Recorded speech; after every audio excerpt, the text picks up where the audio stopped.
Jürgen, the run is now 34 unbeaten, and I think in English football the Arsenal 49-game run is a big deal. And is it a big deal as far as you're concerned? Yeah, it is massive. So if you would have, I'm a while in the business already. So if you ask, is that possible? I don't think. I think we have in Dortmund. I'm not sure, but I think 28. I don't know exactly. We will find out. So and that felt already absolutely exceptional, but only in the review. So that's it. Really in the situation. A colleague of you asked me what I feel when the boys step out on a pitch. If I see this kind of swagger and stuff like this, unfortunately I can't see anything like this because I'm completely concerned about all the things of the game. I'm a very optimistic person, but not before a football game. I know we can win it, but I never thought in my life we probably will win it. So that makes life really uncomfortable sometimes. That's it. These numbers as well. I forget them now. If you tell me next time it's 43, I will, for me again, a big surprise that the number is that high. Jürgen, what do you see as Wolves' strengths? How dangerous are they? Very, very unfortunately. I really think the job Nuno is doing there is incredible. With all the European League stress. I think in the beginning of the season they realized a little bit, oh, that's different. But now they're settled completely. They're again, Jimenez, Jota scoring again.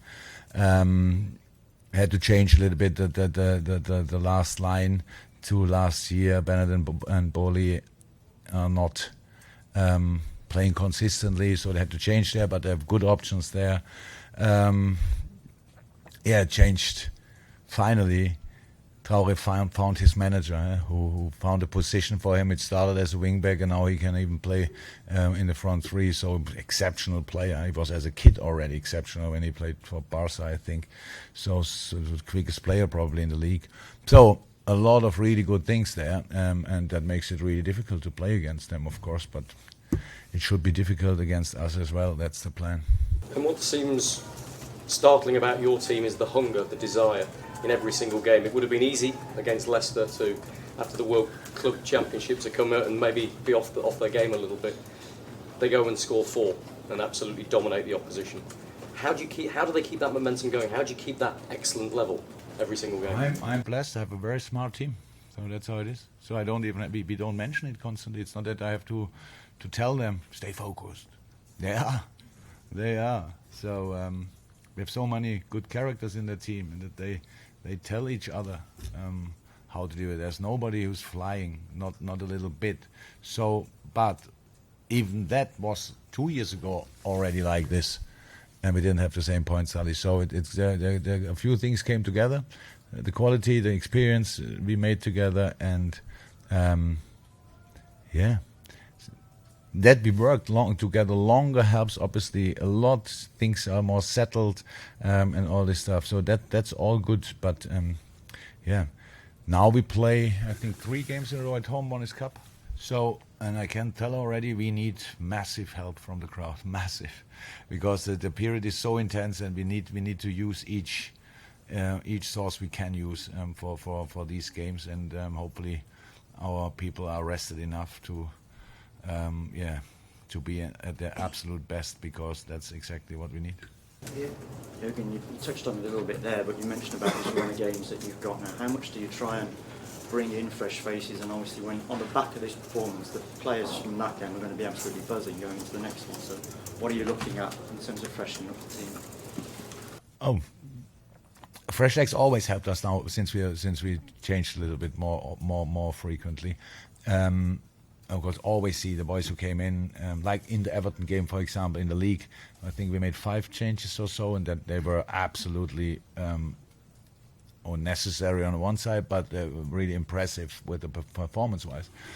So we will do that as well. Of course, now we have to, and we will. That's how it is.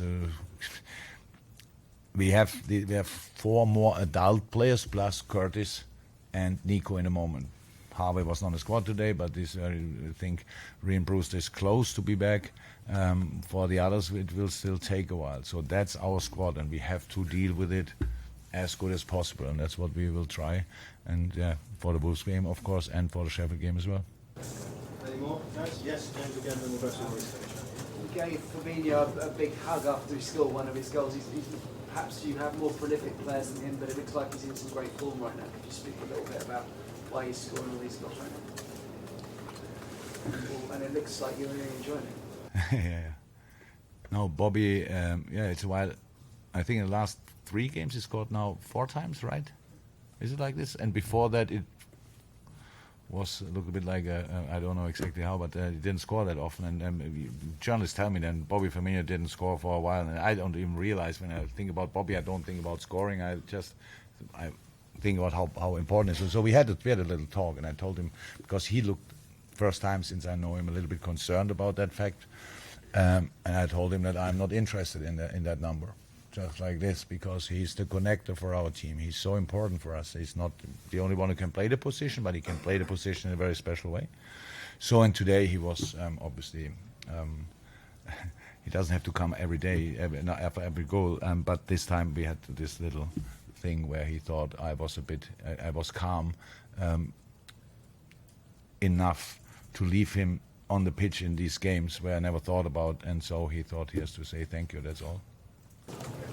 Jürgen, just to pick up on what you said about Traore, you say he's found his manager.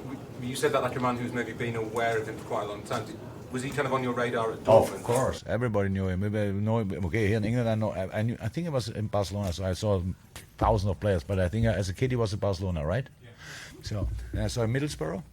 It was exceptional, but somebody had to give him the right information, obviously, and because that's it, big talent. But you would never have thought that he's that young, but he's still very young.